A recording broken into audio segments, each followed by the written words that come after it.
Ladies and gentlemen, Israel-Iranian war has entered the fourth day, and a lot more casualties have now been inflicted on both sides. Interestingly, Israel is taking more hit than they expected, and Iran is possibly running out of firepower. And what does this mean to the entire stock market? Let's watch on, shall we? So today's talk is entitled "Israel is now surprised by Iranian firepower," and we are actually seeing a surprising intact to Iranian's nuclear plant. Let's watch on, shall we? And these are my usual disclaimers. This is not financial advice. And here I would also like to remind everybody that Samuel Rhee from Endowers, he's the chairman and chief investment officer. He's coming to give a talk on the current situation and more importantly, give some advice on the opportunity in the bonds market. Dr. Wei from Dimensional Fund is coming on a separate day as well. Dimensional Fund is a very good alternative for us to diversify out of US into globally diversified funds. So please remember to hit subscribe so that you won't miss all this talk. So as it stands right now, Iran has launched a lot more attacks on Israel. And I think Israel is very surprised at the firepower of Iran. And 8 people has been killed and dozens more wounded in the last 24 hours. And I expect more casualties to pick up. So Iran has launched waves of missiles at Israel in response to the attack that Israel done on Tehran. So Iran's supreme leader, the Ayatollah, said Tehran's response to Israel attack will not be half measured. So there's a lot more harm and damage done to Israel right now. So Iran launched a new wave of ballistic missiles attack on Israel, including Tel Aviv and Haifa. Tel Aviv, of course, the capital, is a main business district, and Haifa is on the north of Israel. It's very heavily populated as well, killing at least 8 people hours after the Israeli military bombed the Iranian capital, Tehran. The death toll from Israel attack on Iran has risen to 220 people, including 70 women and children, said the Iranian spokesman. And the Iranian intelligence chief and 2 other generals were killed in the Israeli attack on Sunday. So the Israeli may or may not be attacking civilians, but they are clearly causing casualties on the civilian side. Meanwhile, the Israelis are also shocked by the number of missiles, despite their defense system. So they always pride themselves with their David Sling and Iron Dome and plus all the other anti-projectile weapons that they have. But they were taken aback by the amount of Iranian missiles that breached the country's advanced system. And although the military is trying to portray this as expected, Israelis are still quite surprised that so many missiles did hit targets in Israel and the damage is so huge.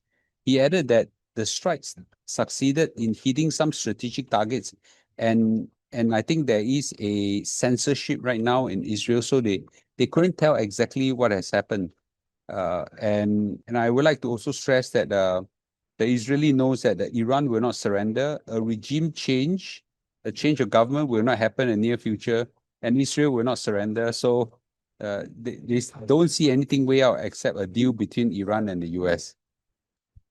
Now, this is where the analyst actually says that Israel thought that this is going to be easy, like bombing refugee in tents, right? That means they are talking about like the victory that they have over Hamas and things like that, like an easy attack. No, now you're facing a full might of Iran, So it is clear to the analysts, it's clear that Israel's defense system is showing cracks as casualty toll from Iranian attack continue to rise. Okay.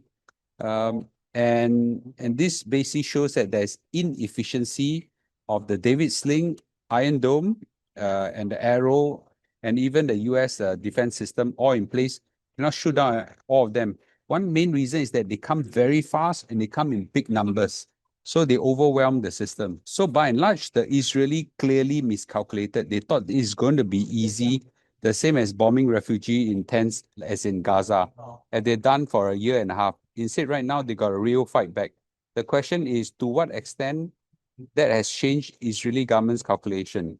So so I think this is something quite interesting to see both of them having a intensive fight of this extent.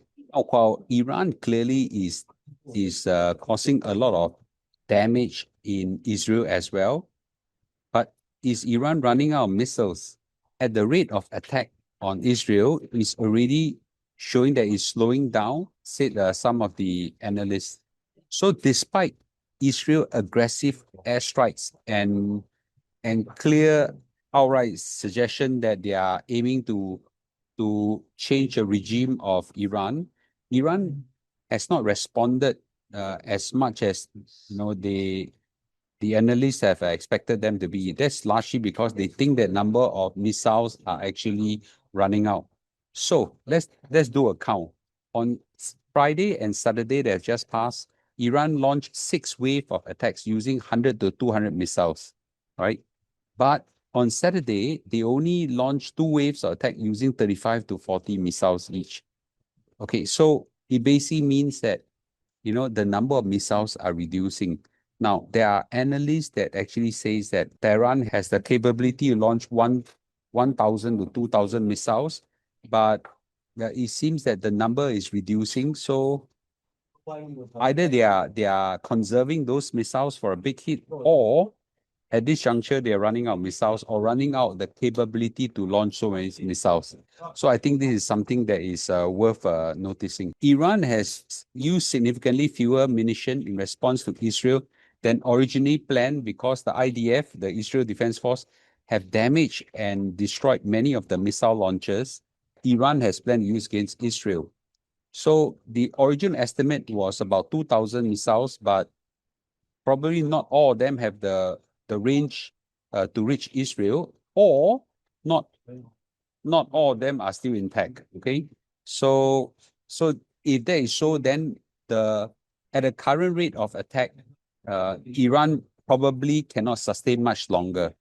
It's also noteworthy to know that Iran has not experienced a war to this extent since the Iran-Iraq war that ended in 1988. That's many years ago.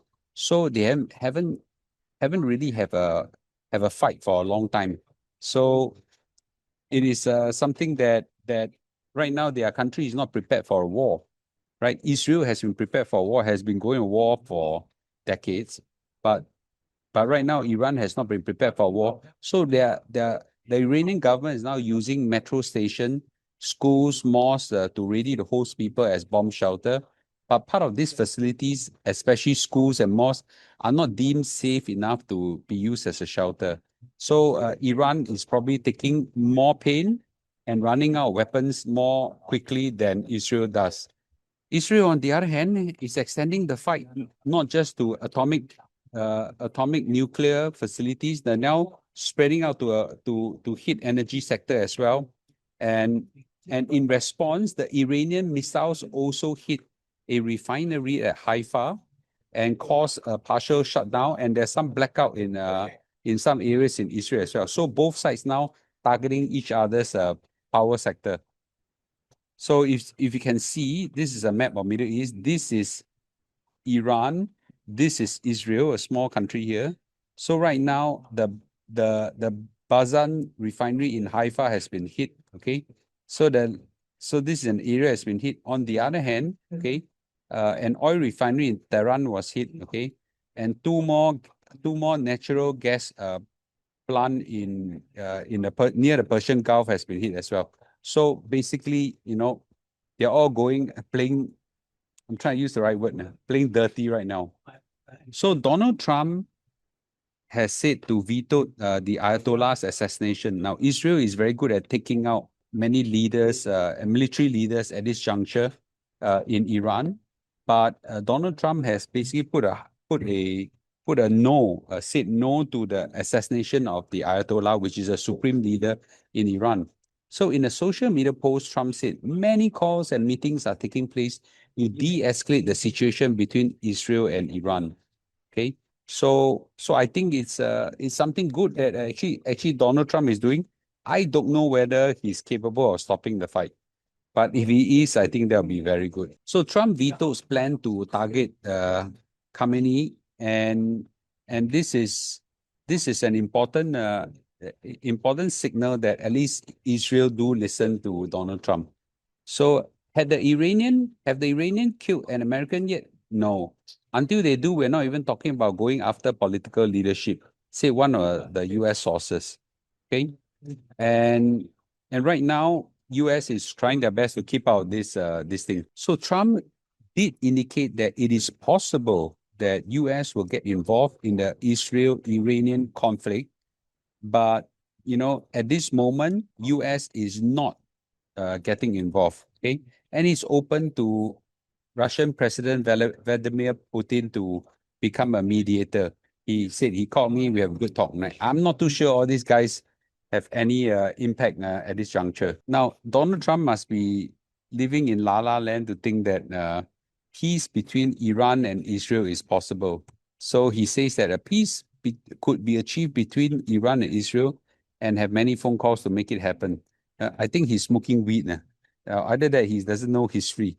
Yeah, there's no chance. No chance for this peace to happen between both of them. No chance. So at this snapshot right now, the total dead in Iranian side is 224. Most of them are civilians actually. The Israel side about 18. The ratio is quite big apart because the Iranians are less prepared than the Israelis. So talks can forget it for now, and oil prices remain up. Equities at this point of time remain unchanged. Okay, but let's see what will happen. The key thing is this: as long as they fight and don't close the Straits of Hormuz, or no big parties come in and threaten nuclear and things like that, nobody's going to care. The stock market will have small impact and whatsoever, and then life move on. So what's the key takeaway? So one of the key takeaways is that we know that the war is not likely to end soon. No chance. It's not going to end soon. Both sides will keep fighting and there won't be an end to this. So Iran is not going to surrender, and Israel is not going to give up until the nuclear capability is being wiped out. So this fight will go on for some time, and we know that the nuclear weapons are now buried deep in the mountains, and I'll talk about it in a short while. Now, clearly, by now we all have talked about it. Iran lacked the firepower to sustain a prolonged war with Israel. So at some point in time, they're going to run out of their missiles, and they're not going to be easily resupplied by China, by Russia, which is the two main one.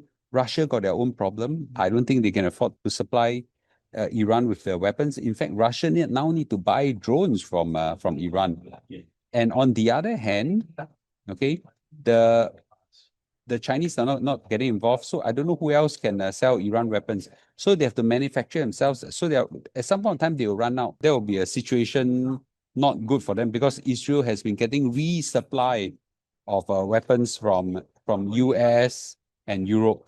So they can fight for a very long time. So Iran cannot take a long drawn war with Israel. So Israel have kind of changed the goalposts. Originally, they wanted to just take out the nuclear capabilities so that they will not make nuclear weapons and have an existential risk on them from Iran. But now they say that now they want to do a regime change, right? They hinted that they want a regime change. That means they want to remove the current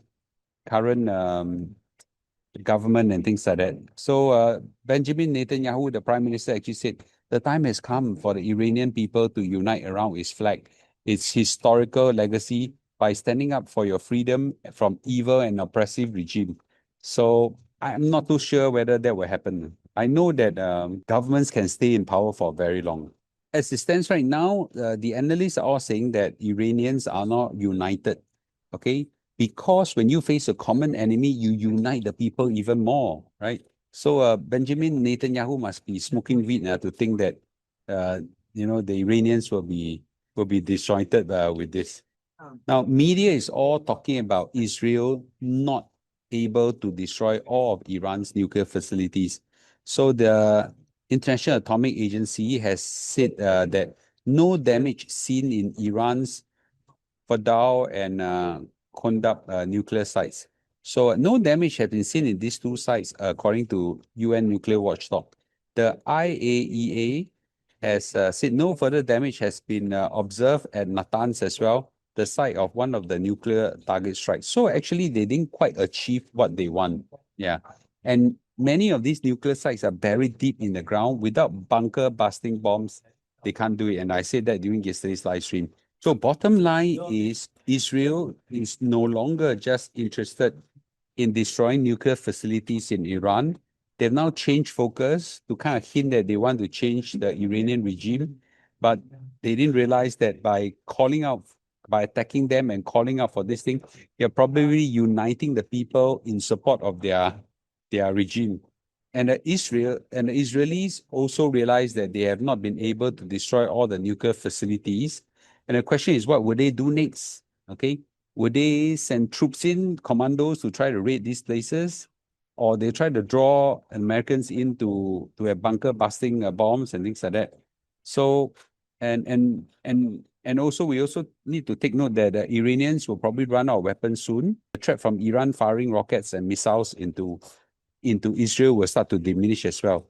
And I think we can all conclude that this war will likely to go on for some time until most of the threat will remove from Iran.